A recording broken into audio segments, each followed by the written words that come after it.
Eto na nga yung mga nangyari nung nanganak ako.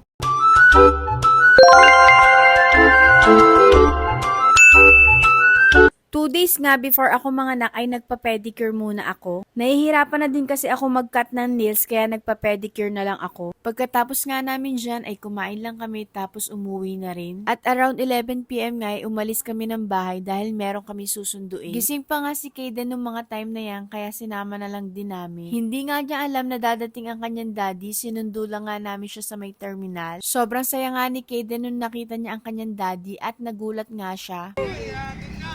Chocolate. Chocolate. Dali, sasakay ng daddy. Chocolate.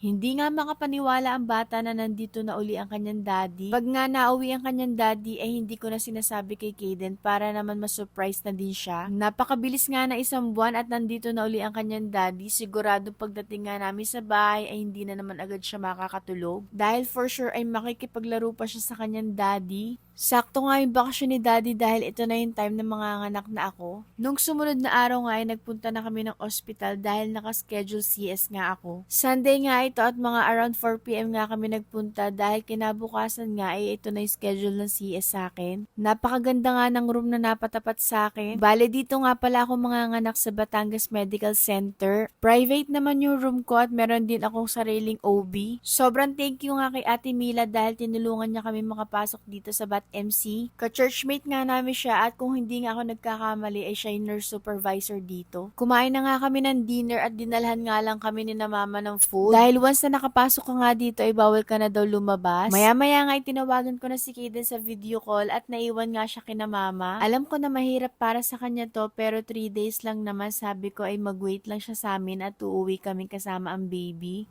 Nung gabi nga ay sobrang likot ni baby at gusto na ata niyang lumabas. Medyo kinakabahan na nga ako nung gabing yan pero alam ko na naman yung mangyayari. Mga 4:30 AM nga ay nagising na ako dahil maaga nga ako susunduin dito. Dahil 5 AM nga ay bababa na ako para makaredy na sa panganganak. Hindi ko na nga na-videohan yung mga nangyari bago ako sinundo. At hindi na nga din ako na-videohan ni daddy nung sinundo ako ng mga nurse. Siguro ay dahil kinakabahan na din siya. 6 AM na nga ako nung manganak at magwa 1 PM na nga ako nung nakabalik ako sa aming kwarto. Hindi nga agad ako nakabalik dahil sumama yung pakiramdam ko doon at nagsuka nga rin ako. Hindi ko nga ma-explain yung nararamdaman ko noon dahil sobrang sama talaga ng pakilasa ko noon. Nung time na nga yan ay napatulog na si baby kaya naman sabi ko kay daddy ay siya'y magpahinga muna. Unang gabi pa nga lang yan at medyo nakakagalaw na naman ako ng maayos. Sa susunod nga na vlog ay ipapakita ko naman sa inyo yung reaction ni Kaden nung umuwi si baby. So yun lang muna. Bye.